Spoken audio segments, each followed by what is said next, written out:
અમરેલી જિલ્લાના સાવરકુંડલા તાલુકાના વીજપડી ગામે આજે 10:30 વાગ્યે ધીમી ધારે વરસાદ શરૂ થઈ ત્યારે વાવણી બાદ વરસતા વરસાદથી જગતતાત ખુશખુશાલ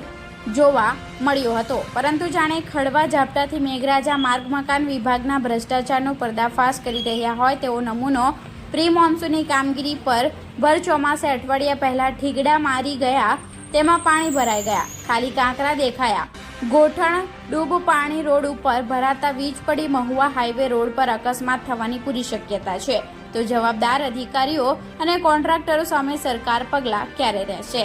કે પછી મૌન ધારણ કરશે તેવું વાહન ચાલકો તેમજ રાહદારીઓનું કહેવું છે। Reporter Sameer Khokhar, Gujarat crime news, Vijpadi.